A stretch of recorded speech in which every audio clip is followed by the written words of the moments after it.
Fred, it's great to see you. I thought that we could talk a bit about the works that we're going to have in the NGV Triennial, and it brings me to thinking about one of the works that we'll be showing at the NGV, which is Meet of the Muse, which pairs one goddess statue with another, an Egyptian goddess and a Grecian goddess, one black and one white.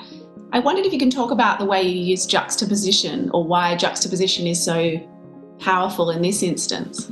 Well, in general, juxtaposition is what museums do. I also am always seeing the world in juxtaposition. And I think humans do that more than one might imagine. They're always in juxtaposition. I'm always aware of the context I'm in. I'm being juxtaposed with whatever the context is, and then being understood as a person from that context.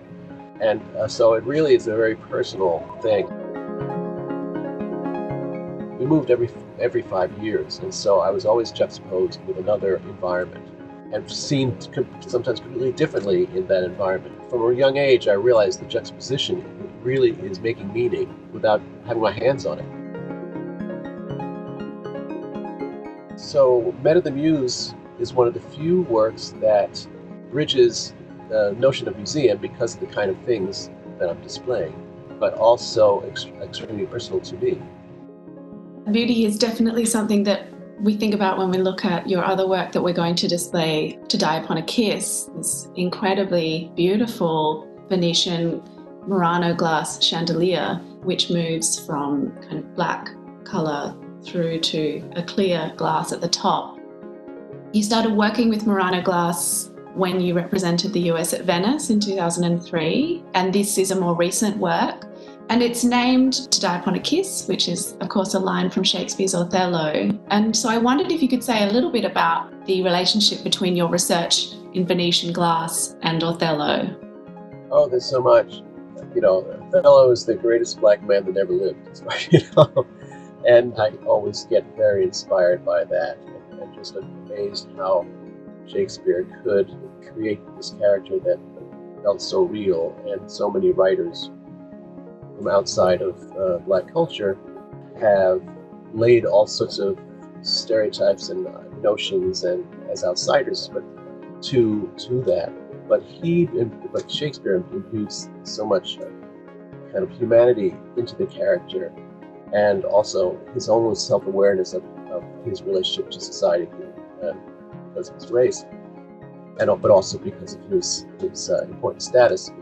I just thought Shakespeare, I always come back to the font of Shakespeare and Othello. And so it really resonated with me. And later, I realized that I came up with this, I was making this when my father was dying.